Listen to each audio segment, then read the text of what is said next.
우리 말씀은 역대하 7장 11절에서 14절의 말씀을 보도록 하겠습니다. 우리 말씀을 가지고 하나님께서 찾아오신다 기도하는 자에게, 하나님께서 찾아오신다 기도하는 자에게 라는 제목으로 같이 은혜를 나누기로 원합니다. 솔로몬이 드디어 예루살렘 성전과 자신의 왕궁을 완공하였습니다. 모든 공사가 성공적으로 이루어졌습니다. 모든 일이 다 형통하게 이루어졌습니다. 이 순간 이스라엘 역사상 가장 영광스러운 순간 중에 하나였습니다. 11절은 이렇게 말하고 있습니다. 솔로몬이 여호와의 전과 여호와의 성전을 말합니다. 왕궁 건축을 마치고 솔로몬의 심중에, 솔로몬의 마음에 여호와의 전과 자기의 궁궐에 그가 이루고자 한 것을 다 형통하게 이루었다라고 말을 하고 있습니다. 솔로몬이 자기 마음속에 계획하던 모든 일들이 다 이루어졌다, 형통하게 이루어졌다라고 말을 하고 있습니다.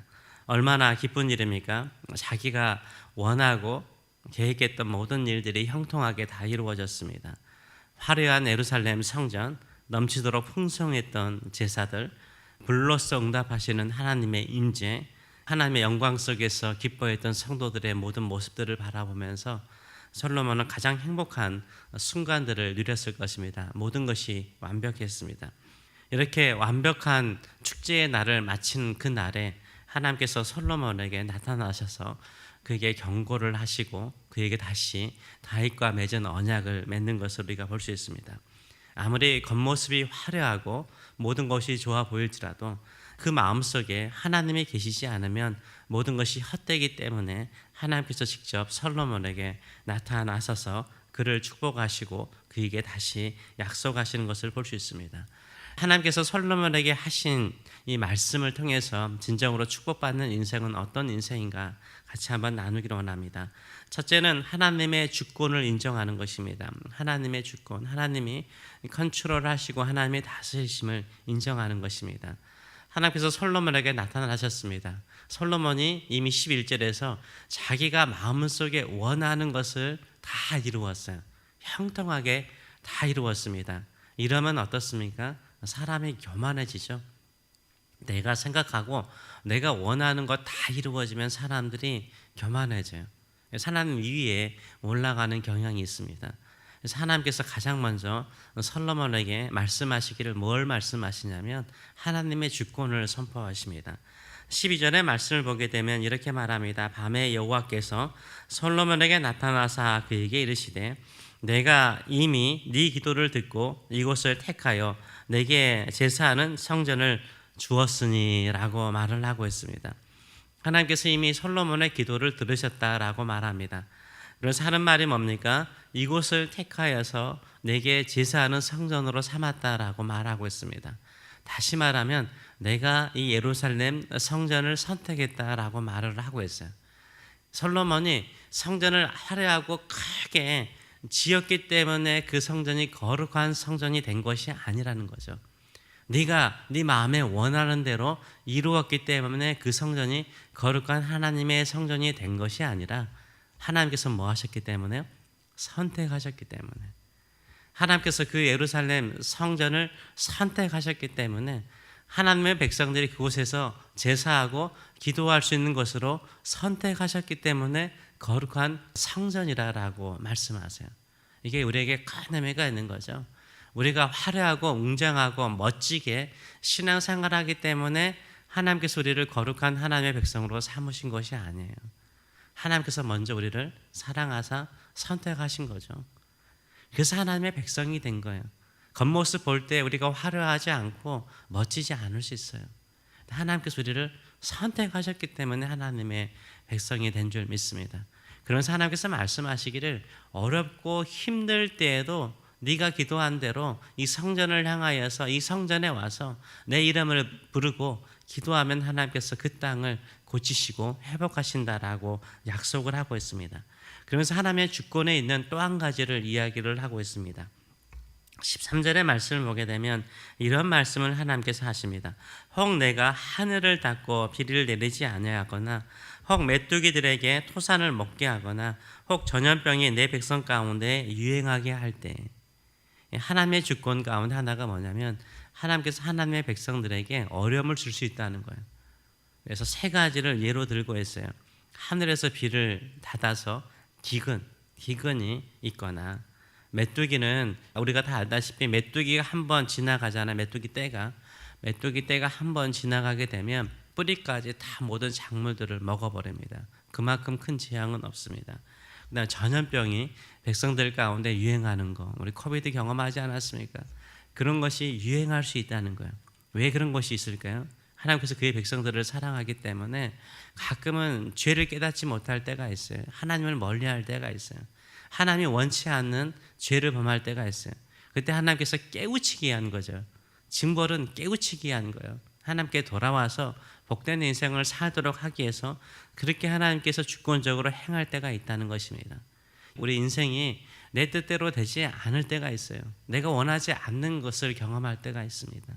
이때 무엇을 인정해야 됩니까? 하나님의 주권을 인정하는 거예요. 저는 하나님 안에 있습니다. 저는 하나님의 백성입니다. 하나님의 손 안에 있습니다. 내가 이렇게 힘들게 사는 것도 하나님의 주권 안에 있다면, 내가 회복되는 것도 하나님의 절대적인 손 안에, 주권 안에 있습니다. 이렇게 인정하고 돌아오는 사람을 하나님께서 내 이름으로 일컫는 내 백성으로 삼으세요. 그리고 회복시켜 주시는 은총이 있는 줄 믿습니다. 그래서 두 번째로는 하나님의 주권을 믿고 하나님께 돌아오는 자를 하나님이 회복하신다라고 약속을 해요. 왜냐하면 이게 솔로몬의 기도거든요. 솔로몬은 딱 전제를 해요. 이 사람이 지혜로운 사람 아닙니까? 인간의 모든 심사를 살펴보니까 인간의 마음속에요, 죄가 있어요. 하나님을 기쁘게 하기보다는 하나님을 떠나고자 하는 그런 성향들이 있다는 것을 이미 솔로몬은 파악을 했어요. 솔로몬이 성전에 와서 봉헌 기도할 때 모든 내용들이 어떤 내용이요? 죄를 지어서 우리가 어려운 일, 전쟁에 피하거나 기근을 만나거나 어려운 일을 만날 때 이 성전에 와서, 아니면 이 성전에 올 수 없다면 저 멀리서 이 성전을 향해서 기도하면 용서하시고 회복시켜 달라는 게 솔로몬의 기도예요. 그 기도를 하나님께서 14절에서 이렇게 정리를 해 주시는 거예요. 14절의 말씀을 보게 되면 내 이름으로 일컫는 내 백성, 그렇죠? 내 이름으로, 하나님 아버지의 이름으로 일컫는 내 백성이 그들의 악한 길에서 떠나 스스로 낮추고 기도하여 내 얼굴을 찾으면 내가 하늘에서 듣고 그들의 죄를 사하고 그들의 땅을 고칠지라. 복음성가도 있죠. 이것으로 복음성가를 만들었는데, 내 이름으로 일컫는 내 백성, 하나님의 백성이죠. 하나님께서 우리에게 하나님의 이름으로 우리를 거룩하게 했어요. 하나님의 이름으로 우리를 책임지세요. 우리 인생을 책임지세요. 하나님의 이름으로 우리의 인생을 책임져요. 우리는 하나님의 이름을 가지고 있는 사람이에요. 우리 하나님의 얼굴에, 하나님의 마음에, 하나님의 이름에 먹칠을 하기를 하나님이 원치 않으신 거죠. 그런데 이 백성이, 하나님의 이름으로 일컫는 내 백성이 몇 가지를, 세 가지를 이야기하죠. 먼저는 악한 길에서 떠나는 거죠. 회개하라는 거죠. 회개는 단순하게 그냥 뉘우치는 게 아니에요. 방향을 전환하는 거죠. 지었던 죄악의 길에서 돌아가는 거예요. 하나님의 길로 돌아가는 것을 말합니다. 두 번째, 스스로 낮추는 거죠. 겸손하는 거죠. 하나님은 교만한 자의 기도는 절대 듣지 않으세요. 인간 스스로 잘난 체 하는 기도는 절대 듣지 않으세요. 그래, 네 잘난 대로 살아라, 내버려 두세요. 아무리 화려하게 기도하더라도 교만한 사람 마음을 좋아하지 않으세요. 스스로 겸비해서 낮추는 자의 기도는 반드시 들으시는 줄 믿습니다. 근데 스스로 낮추는 자는 누굴까요? 그것은 바로 기도하는 사람이에요. 기도하는 사람이에요. 항상 말로써 자기를 낮추는 것, 그것보다 기도하는 사람이 하나님을 인정하는 사람이죠. 왜냐하면 하나님의 주권 아래 순복하는 사람이기 때문에. 이렇게 자기 스스로를 낮추고 기도하는 사람은 하나님께서 응답하여 주시는 줄 믿습니다. 이렇게 겸손한 마음으로 기도하는 사람은요, 하나님의 얼굴을 구해요. 하나님의 얼굴을 구한다고 그러잖아요. 하나님의 얼굴을 찾는다라고 말하고 있어요. 무슨 말이냐면, 얼굴과 얼굴을 본다는 것은 만남을 의미하지 않습니까? 근데 우리는 기도하는 것은 목적이, 첫째는 뭐죠? 응답받는 거잖아요. 응답받는 것. 내가 원하는 것을 하나님께서 응답해 주는 것인데, 이 겸손하고 겸비한 사람은요, 하나님을 만나기를 원한다는 거예요. 하나님이 간절히 만나기를 원하는 거예요. 내가 원하는 소원을 이루는 것도 되게 중요하지만 하나님을 인격적으로 한번 만나기를 원하는 거예요. 하나님께서 내 마음을 위로해 주기를 원하는 거예요. 응답하면서 응답 하나 선물 하나 딱 던져주는 게 아니라 찾아보셔서 진짜 사람이 사람을 대하듯이 모세가 하나님을 만날 때 친구가 친구를 만나는 거잖아요. 기도하는 자리가 그러기를 원해요. 이 자리에서 하나님의 얼굴을 구하면 하나님을 만나기를 원합니다. 내 힘들고 어려운 상황에 마음을 위로해 주세요.